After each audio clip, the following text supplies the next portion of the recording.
Hello everyone, Robert Imbriale here, and we're going to be talking tonight about freemiums. Freemiums are that thing that you give away to build your mailing list, but a lot of questions that come up oftentimes from people is, what do I need to give away? What is that thing that I need to give away that's going to make the biggest difference in terms of helping me build my mailing list? That's going to be the topic we're going to be talking about right here. Stay tuned as we get rolling.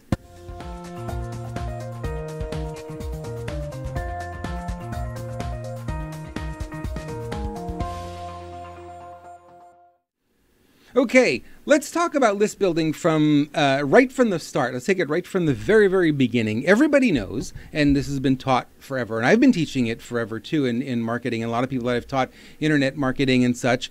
What I've been talking to them about is, what do you give away to entice people to put their email address in? Now, you know the strategy. The strategy is you want to get somebody's email address. You want to put them on your mailing list. You've got to give something away. You've got to give away some sort of gift to make that happen.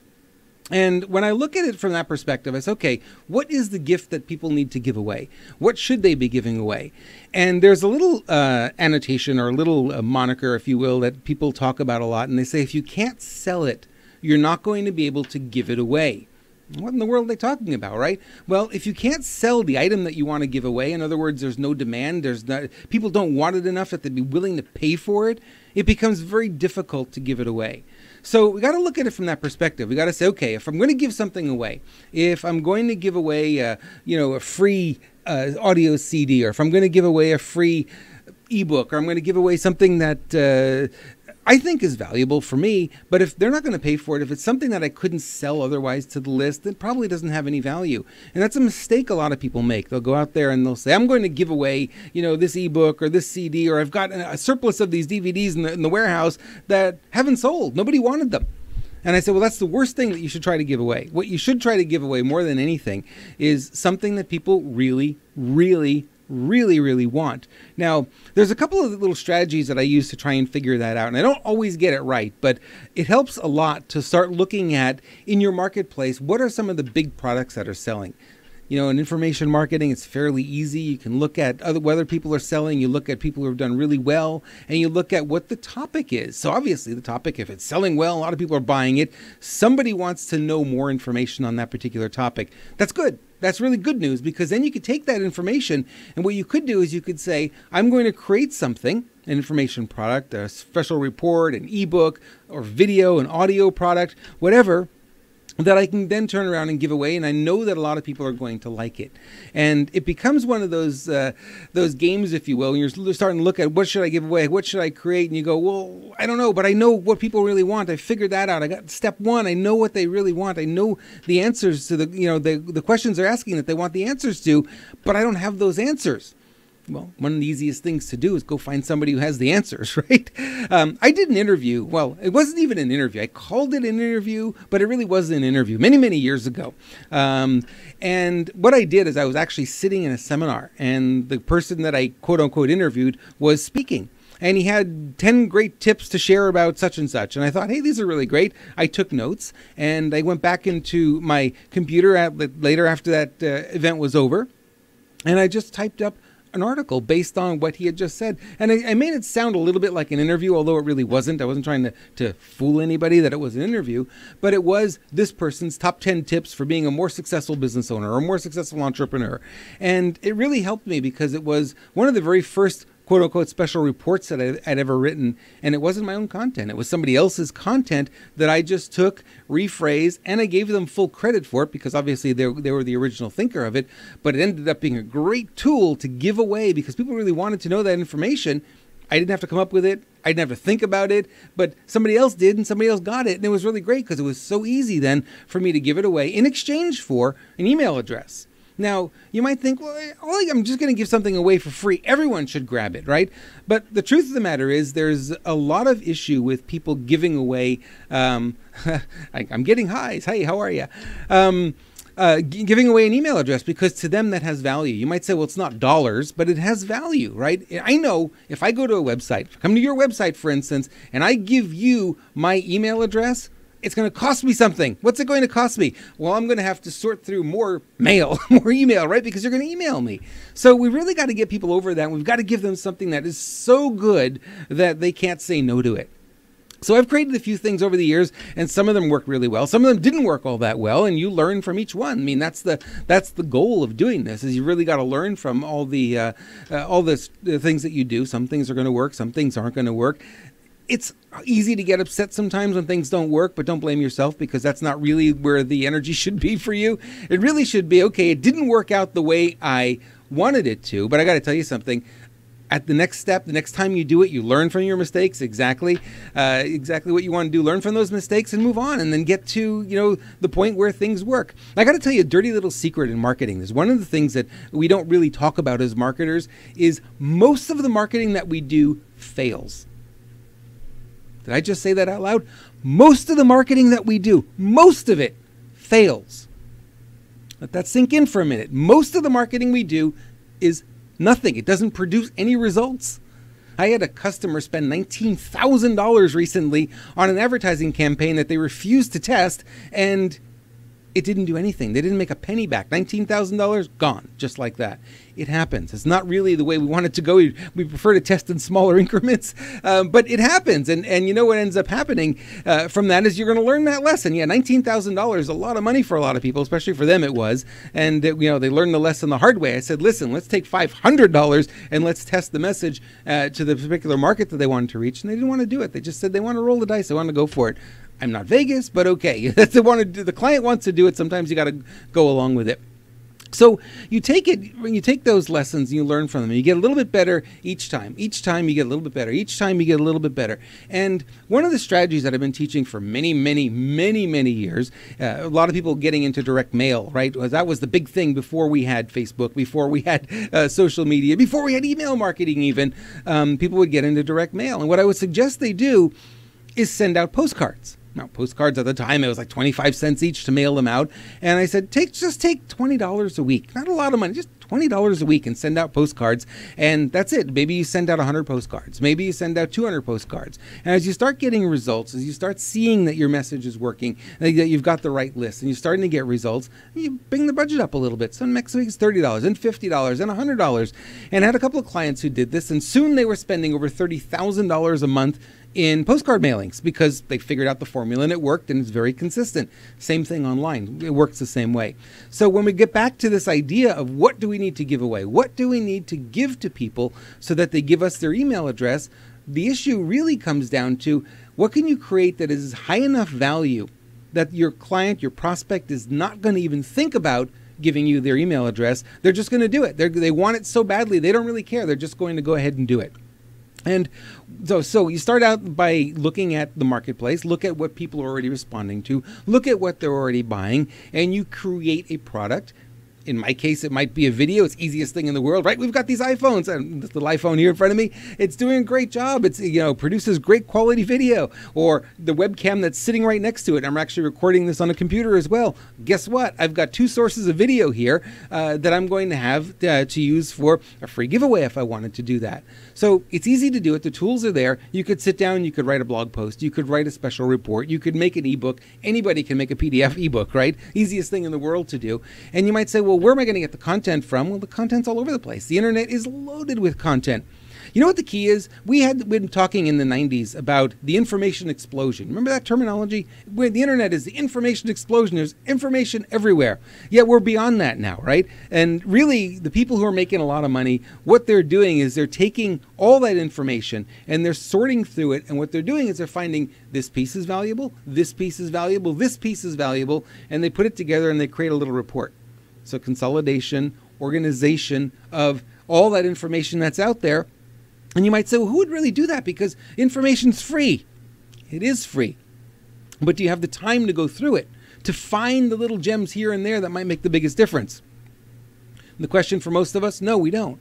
So we'll gladly, put our email address in if somebody's done the research. So how do you buy a new car, right? Great little report you could write. There are articles everywhere. You can get a little piece here, a little piece there. You could read 15 articles and come up with your own special report. Here are 10 things you need to know when it's time to buy a new car, or 5 things you should never do with your website. You know what? You could find that information all over the place. You do not have to invent it, which is really kind of cool today, right? So it makes it easier from that perspective in order to build that special giveaway that you're going to use to build your mailing list. So I want to give you some ideas about what it takes to really build a mailing list, and the real trick to it, more than anything, is to go, and I thank you for the hearts, I really appreciate those. The trick to it is to raise the value so high that your prospect's not even thinking about, oh, I've got to put in my email address. I don't want their emails. They're going to say, I really want to hear more from this person. What do I need to do? Well, email address is what we're looking for. So I did a report not too long ago. I actually did not write the report. I got to tell you this little secret. I didn't tell this to anybody. I didn't write the report, but I put the landing page up and I said, I'm going to reveal to you the top 10 marketing mistakes that most people make, and I'm going to tell you how to fix them. Now, you're probably making 9 of these in your business right here, right now. And that was basically the landing page. That was the pitch of the landing page. How many of you would love to read that report, right? Just let me show of hands. How many people would love to read that report? And what happened was, of course, it started generating a lot of traffic. And of course, I was starting to sign people up on a mailing list, and there was no report to deliver. So that was just a test for me. Now I know, okay, I've got to go write that report. So that's something that's a couple of weeks old, and it's something I'm going to go do. I'm going to write that report. Look for it. I'm going to put it out there, and you guys will be able to be the first ones to get your hands on it, especially if you're following me on Twitter or Facebook. I'll make sure that that message gets out to you first before it gets on to anybody else. So that's sort of the idea you want to look at. You want to look at creating something that people want so badly, and it's got such high value in their mind that they have to have it, and they'll do anything for it. Now, a lot of people ask me, say, well, you're collecting email addresses, right? In these landing pages, how many people out there give you a valid email address? That's a very good question. Very good question. The truth of the matter is you don't always get a valid email address. Back in the day, in the early 2000s, it was about 90%. 9 out of 10 would give you a real email address. The 10th one would just put in a fake email address, and life goes on. You don't worry about it, and you do what you can. Today, it's a little bit higher than that. Today, you will actually find, maybe 6 out of 10 will give you a valid email address, and the others are going to give you email addresses where, or accounts that I call throwaway accounts. They have an email address at Yahoo, or they have an email address at Gmail, or Hotmail or something like that they never go into, and they use that to sign up for all these things so they can get the freebies, right? So one of the tricks, if you will, to get around that is you make sure that you don't put them on the page where they can download it right away. One trick. Right? You can make sure that you say, well, I'm going to send you the download link, but I'm sending it to you via email. This way here, they have to give you a valid email address. And if they didn't, they'll probably go back and they'll put in their valid email address and try again, because they're really looking to get the goodie, and the goodie doesn't come if they don't have a valid email address in there. So that's one of the things you can do. A lot of people wonder, how about double opt-in? What do you feel about double opt-in? Hate it. Hate double opt-in. I hate when it's done to me, and I won't do it to my clients, and then invite them to I know you've opted in. I know you put in your email address, but let me send you a link just to make sure it was you. You know what? If it wasn't you, it wasn't you. Whoever it gets sent to, they can just unsubscribe. It's not the end of the world. It's an email message after all, right? So don't get too upset about that. My testing with the double opt-in was that probably 80% never click on that link. So you've got all these people you're paying for, you're generating this traffic, they're coming in, and at the end of the day, they're not clicking the link to double opt-in. So you don't end up with them anyway, because you can't mail to them. If your mailing service says they have to be double opted in and they're not, it's not going to let you mail to them. So that's not helpful at all. Okay, so we've got a couple of pieces here. We've got high value. We want a landing page that's simple. We want to, again, social media. I had this question come up today, and it was really interesting. A couple of clients I was talking with, and they said to me, well, I don't know how to promote. If I've got a good landing page and I've got a great offer, I don't really know how to promote it. And I sort of scratched my head and I said, have you heard of social media, anyone? Anybody hear of Facebook or Twitter or any of that? One of the things that you'll find really quickly in this economy, the way we're set up right now, is that when somebody finds something they like, do they keep it to themselves? They're more apt to share it.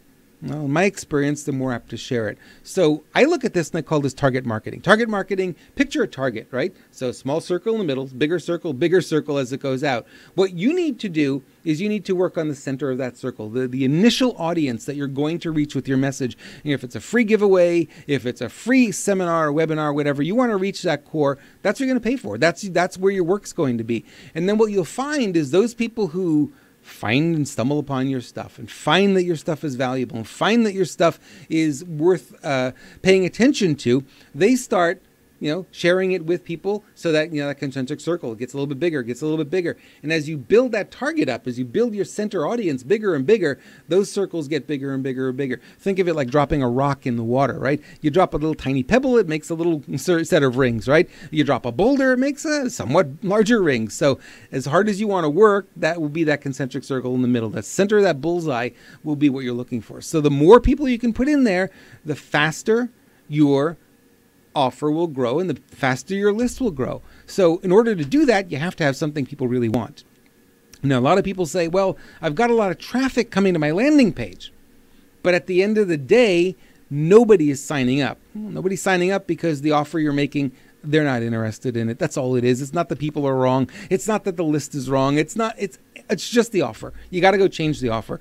Come up with something else, create something else. Or a lot of people get involved in selling or reselling for affiliate programs, right? So somebody might be selling a course and they might ask me, hey, Rob, can you email your list and, go out there and promote my product to your list? And I go, yeah, I can do that. But if I just took their mail and put their affiliate link in, then I'm sending my people right to them. It's bypassing me. I'm not getting anything out of that, right? So what you can do is you can put a landing page right in between there. And you could say, I'm going to give you this free ebook. I'm going to give you this free whatever. Plus, I'm going to tell you about, whatever the product is that you're promoting. This way here, at least you capture the email address in the middle. Then it makes sense for you to do two things. Number one, promote to your own people on social media through email or whatnot. And number two, you can buy some advertising, right? Because no matter what, you're winning because you're building your list. So everything that I do, guess what? There's a little email form there. I want to capture their email. And where I drop them on the thank you page, I could send them anywhere I want. I could send them to an affiliate link, which is totally camouflaged and totally hidden to them. And they can't, remove the affiliate code because they don't even know it's coming. They click and they say, yeah, I want this free ebook. And they click on that. And now the affiliate code is taken and takes them over to the affiliate website. It's fine. I love it that way because at least I get the name before I send them over to help build somebody else's list, which is a mistake a lot of us have been making over the years. And, I finally figured out a better strategy. This is a better way of doing it because I get to build my list first. And I think at the end of the day, that's the most important piece. Okay. I've been talking a lot here, but I haven't seen any of your questions. If you have any questions, post them up there right now. And I'm going to end the recording, so I'm going to stay on here real quick. So hang on here.